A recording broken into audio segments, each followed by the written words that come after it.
Hey everyone, this is Syresiath, the developer of this Cookie Run Tower of Adventure's DPS calculator spreadsheet.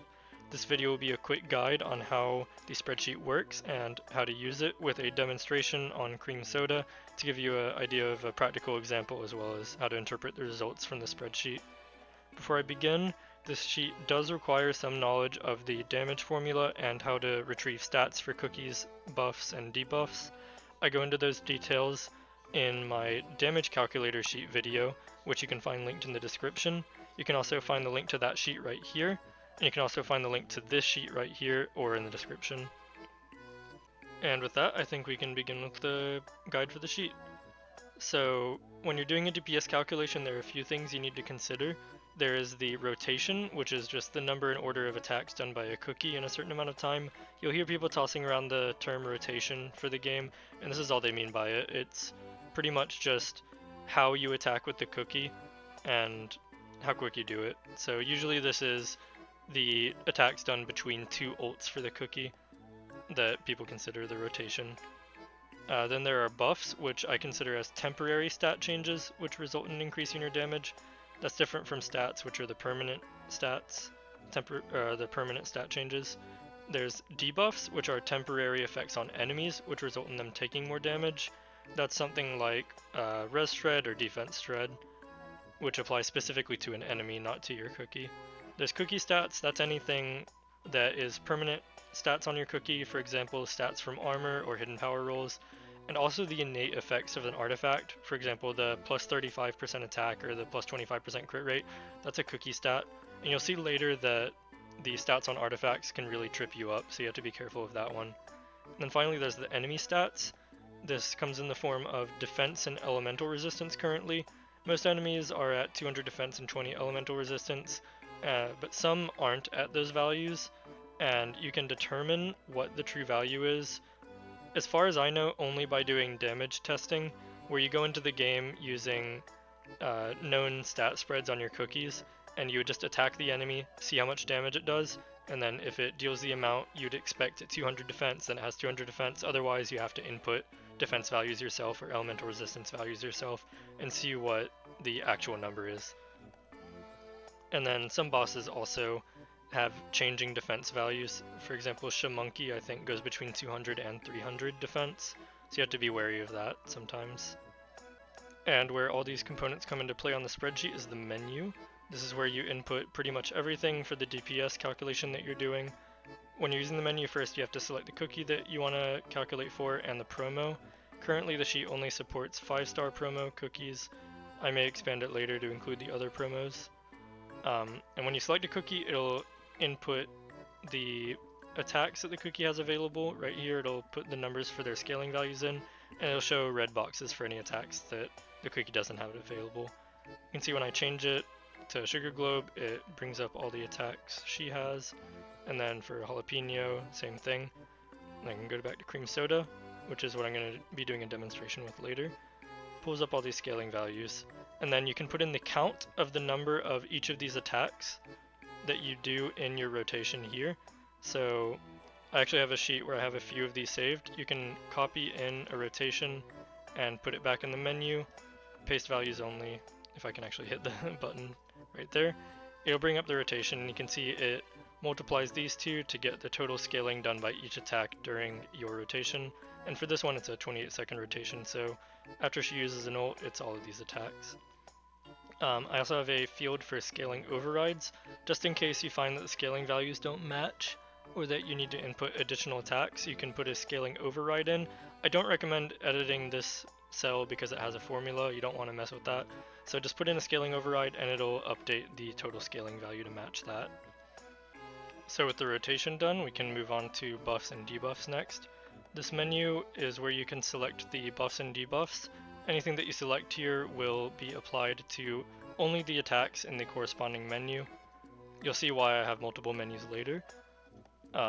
So I can input any saved debuffs and buffs I have in here, for example Rockstar's ult, and I can put in aim down spice if for some reason I have that on Cream Soda, even though it won't actually activate. I have that in my list, and Candy Drop's ult, and anything else I have saved. And what I mean by saved, if I go here, I have a few of these buff and debuff sets inputted in the sheet right here. All you have to do when you make these is give it a nickname. So for example, if I wanted to put in Gumball's ult, I can type that in, and then I can check how much Gumball's ult does. It does 23.25 water res shred at max stacks, or at max debuff amp. So if I go in and find res shred, it was 23.25 right there. And then I can go back to the menu and put in Gumball's ult if I search for it right there. And that's how you apply the debuffs and buffs that you have active. And then down here at the bottom in these green cells is the enemy defense and enemy elemental resistance. And usually you'll just want to leave these as 220. Oh, and the extra DPS sheet, the whole purpose of this is so you can save the damage calculation you've built for later. You can just go into here and hit Control A in any of these green cells, go to extra DPS sheet and paste it at the top left corner of your field that you copied. So for me it'll be I2. I can paste that here. Remember to hit paste values only, and it'll save all of the rotation stats.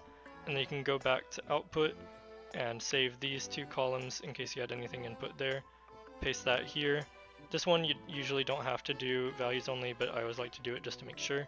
And then you can always come back to this sheet later to review your rotation that you built. And you can also make duplicates of this sheet to save even more rotations if you want to save a few copies to look back on later of different rotations. And now I think that's most of the stuff with how the sheet works explained. We can move on to a practical test with Cream Soda to see how I would build her rotation so I can actually accurately calculate her DPS. Now in the game here, I'm gonna fight Happy Flower with Cream Soda to get an idea of how I would normally count up the attacks for building my rotation. So whenever I do these, I like to record them. I use OBS, and I will make a recording of the whole fight when I'm doing the rotation so that I can go back and count it later. It's really hard to count it up when you're actually in the fight normally. So to start it off, I'm going to use my ult, and then I'll just do the rotation as normal, get my skills out. I kind of screwed up there, but you're supposed to just skill attack, skill attack, skill attack, and then I'm going to attack while I wait for the skill to come up. Alright, now, do that again, and then it's all just basic attacks until my cooldowns come back up. And once I'm done with the fight, I will just pull up the video, count how many attacks I did to the boss right here when the ult comes back up, and I will go in and input those into the sheet. But first I'm going to turn sound back off because Lofikins is kind of loud right now and would talk over me. So going back to the spreadsheet, I actually have it split up right here so that Rockstar's ult and Gumball's ult are all separated into their own baskets on the menu, and I have all of the attacks split up into during which timings they'll land in. So you can see I'm able to get my ult off and one set of skills off during Gumball's ult, so that's 8 hits of the wave and then all these, and then this amount of basics off. And then Rockstar's ult still stays up for 2 seconds longer than Gumball's ult and going beyond, so I'm usually able to just get in one series of basic attacks in then. And then for the remaining 16 seconds, like you saw, I got in one set of skills and a wave, and then all these basic attacks. And that's pretty much it for the Cream Soda rotation. I know I kind of went fast through this part, but when you're actually doing it, it takes a lot longer. You have to pay special attention to the timings of when things happen, so you might need to look at the in-game clock or count the frames pretty much to determine how long it is between each of your attacks so that you can apply the correct buffs during those. And then you can go back to the output and you can see when I have all these stats input correctly, the DPS goes a lot higher. I actually, I need to get rid of this. I was doing this earlier. Takes out these opportunity strikes, and then you can see the DPS is a lot higher.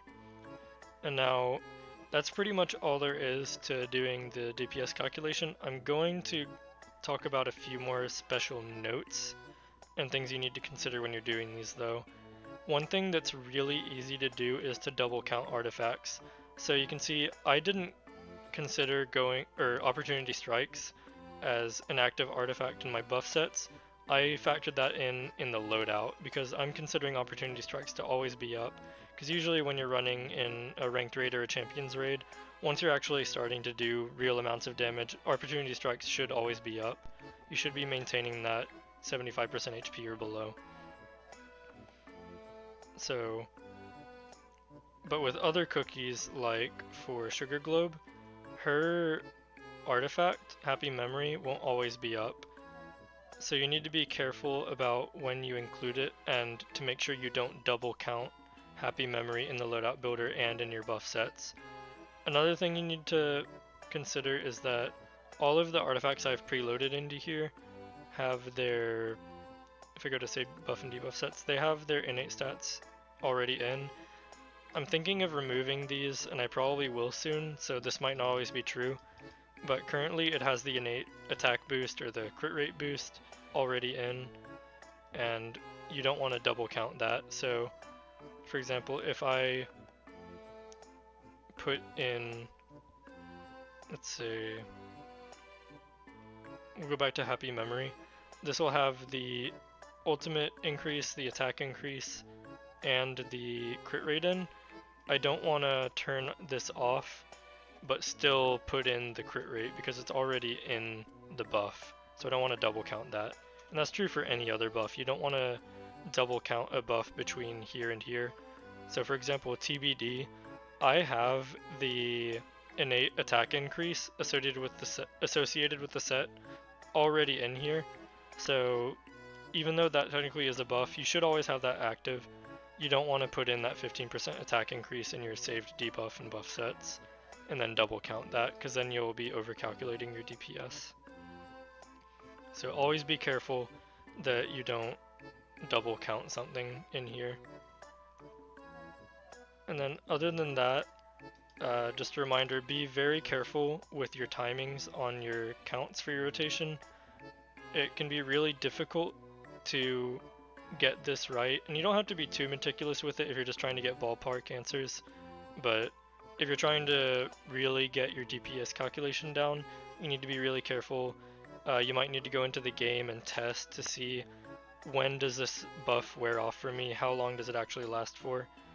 For example, I don't know if Gumball's ult actually lasts for 10 seconds. It might last for 10 seconds after the buff wears off. If I go into the game, you can see it doesn't actually list that anywhere for the ult. It just says sticky ground duration 10 seconds. It doesn't say how long the water res lasts for after the ult, or if it only is in effect when the enemy's in the sticky ground in this description here. So some things like that you might have to look into yourself. But with that, I think that's most of the parts of the spreadsheet done, and good luck using it. I hope it helps you. Thank you.